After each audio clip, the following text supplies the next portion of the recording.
Hi, my name is Lena, and in this video I will show you everything about Push 2, all the basic features, how to get started, where everything is, and what are the most key points of using Push 2 and how it's gonna help you as a music producer, songwriter, live performer. So please watch this video if you wanna know everything about this magic machine.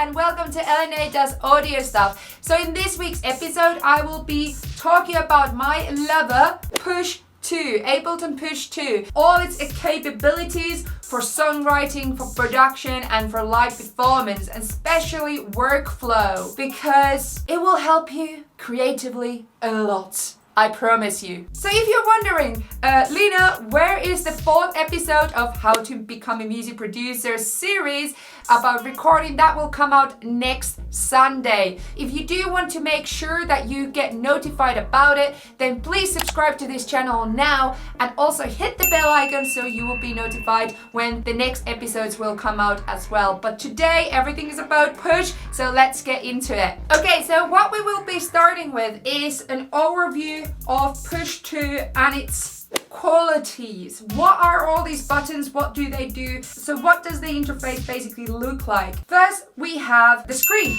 The screen is so beautiful and it allows you to see the device, the mix window, the browser and the clip. So where you can find all these different views is on the top right corner of your Push that says device, mix, browse and clip. So the mix window allows you to see the sends as well as all the volume faders of the tracks. Then we have browser that allows us to see the different instruments and effects and MIDI effects, everything that we want to add to the track. Hey, then there's a clip view which allows you to see the clip on your track. So either if it's MIDI clip or it's an audio clip, it allows you to see it and also allows you to edit it. So it has the clip editing view, so loop position, put length, offset, all these different aspects of the clip can be controlled from the clip view. So let's go down on the right side and see what are important buttons that we need to consider. So there is the arrows, and these arrows allow to move on the session view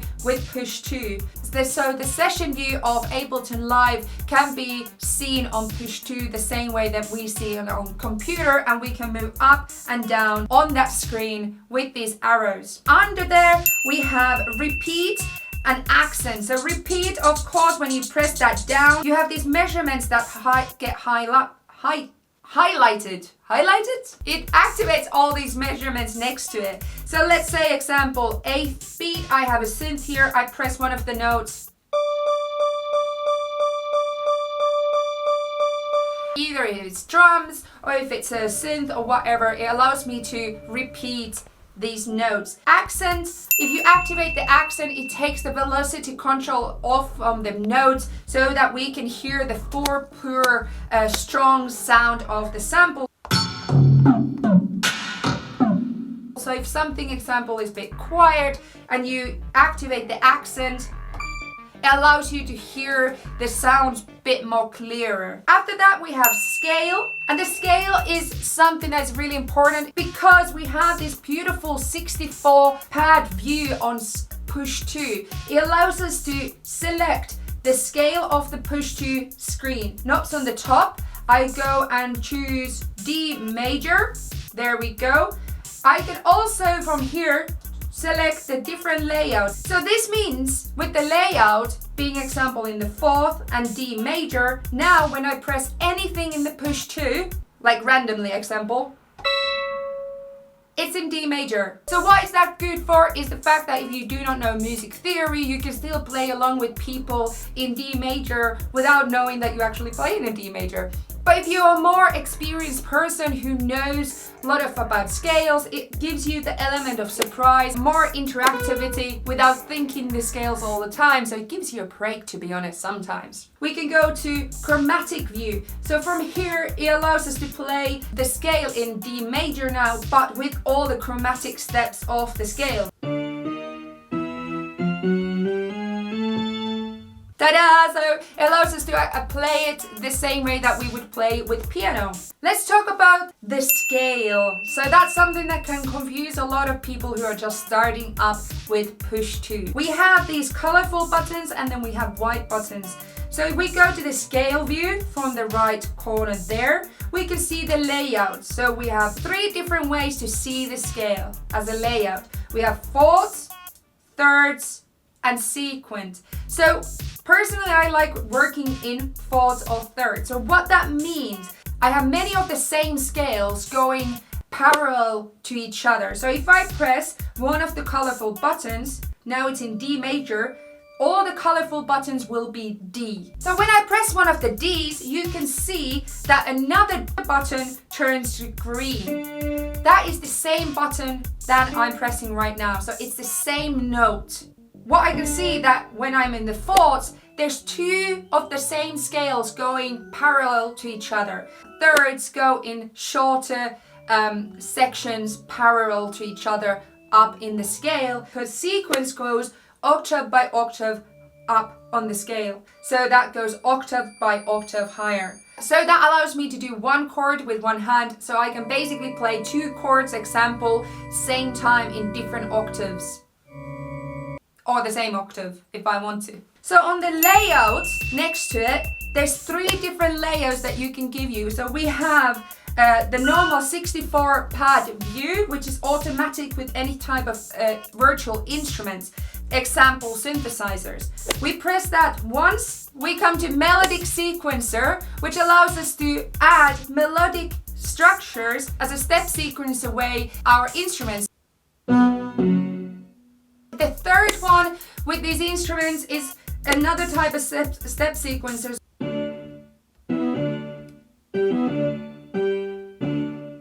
So we can do the same thing with a drum track. The drum layout, we have the same thing. I press it once. You get these different white blocks. And those control the velocity of the sample. So you can pick a sample, then go and pick a velocity. And now when you're inserting it into the sequence, it's in a lower or higher velocity. When you press it twice, and you have selected the example 64 drum kit, you will have now in front of you 64 drum samples. But remember, this doesn't happen with the normal drum kits. You need to put 64 samples into your drum rack to be able to have this in front of you. Simple. And now you can just become a pro finger drummer with 64 pads. I really don't know how to play finger drumming too well. So under that we have note and session view. So if you have been using Ableton Live before, you know that there's 2 main views. So you have session view and you have arrangement view. So session view is the view that allows you to add clips into this almost like non-linear pinboard type of situation. But in Push, we don't have arrangement view and session view. We have session view and note view. So note view is this view 64 pad that allows you to play the instruments into the session view and create clips. And when we create the loops or the clips, then they appear to the session view as these blinking, colorful blocks. And from the session view, we can then activate them perfectly. So we can activate one of the samples, and I can go and activate another sample with it. Yeah! What I can do is that I can also stop them by pressing under the samples. But then also it does work the same way as Ableton Live session view. So you can activate and stop all the clips separately, but what you can also do is activate them as groups, which are called scenes. So in scenes, we can go on the time measurements with the repeat. Those same buttons actually in this view allows us to activate the scenes of the samples. So instead of going tracks this way, we actually can activate the samples in scenes in rows. All the samples that are in the same row are being activated. There we go. And when you're on the stage, you just go and activate the scenes or the separate clips one by one. Super simple for creative workflow, music production, and performance. Yes. Under there is the octave buttons. We can select different octaves by going up and down in octaves, but also when we have the different layouts selected, which are step inputs ones, we can actually go also page 1 and page 2, which allows us to see the sample in its full length, and we can input different sounds in different sections of the samples of the clips. So to go to the left side of Push 2, so we have the metronome on the left. We can also tap the tempo, we can add swing, we can also change the BPM of the song from the control on the left. Under there, we have delete and undo. So those buttons are really easy to use when you're creating different types of samples, when you're looping and you just want to undo something really fast. But also deleting clips from the session view, you can just hold that down and click the sample that you want to delete. So everything that kind of works with the samples, with these buttons, you hold anything down, it does a function. Most important ones we have also here is quantization. So if you hold down quantization, you get all the quantization settings. You can add swing amount, quantize to what grid mode do you want to quantize the samples to, and then we can also activate the input quantize from here. So that means that you can have a certain quantization setting on before you start recording and playing. So when you're live performing, you might want that automatically everything that you play is on time. Hold down quantization and press the button on the top of the record quantization, and that's turns it on. So after you have, example, created a sample, you can just press quantize, and that allows you to then quantize it automatically, or you can input quantize it before you even record. Under there we have some really important buttons. So fixed length. Fixed length is, again, if you hold down the button, you can select what is the fixed length of the bar, of the loop, of the sample that you start creating with Push 2. So example, 2 bars, we can select that.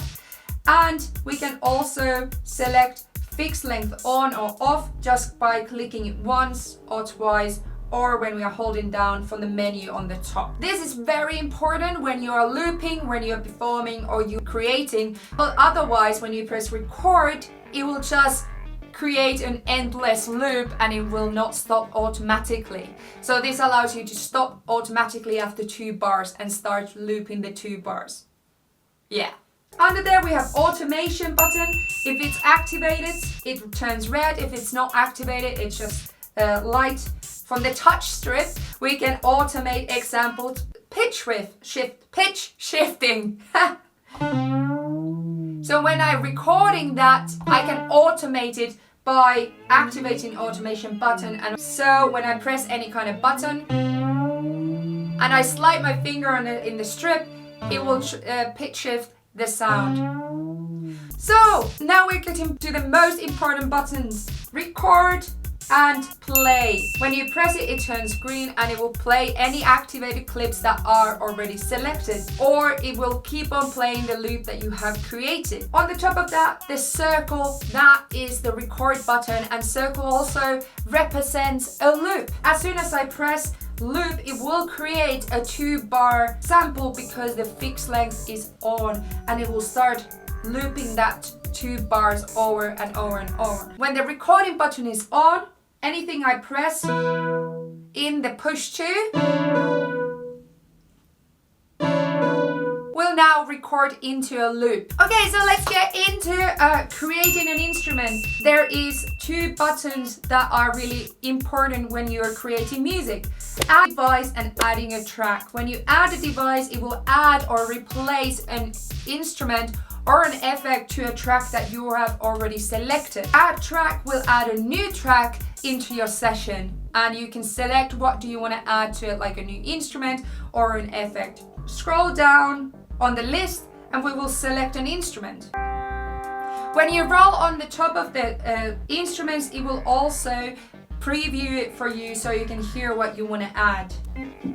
If you do not want the preview on, you can go on the top bar and click once and it will not preview it, so that you can do it on a stage example without previewing everything while you're there. And after you selected what you want to add, you go to the button on the right and you just press load. Now it's replaced the instrument I had on it, on the track already. I have an organ on my set, and you're a pro. Well done. Okay, I think that was it. Me and Push 2, we thank you for watching this. I really hope you enjoyed this video, and I hope that this helped you to start your journey with Push 2. Please subscribe to this channel. Please let me know down in the comments if there's any other things you want to learn with Push 2. Also check out, I already have a playlist of Push 2 content that I have created. And yes, please subscribe, please hit the bell icon, and I will see you next week for the 4th video of this series of how to become a music producer. So see you then, okay? Bye.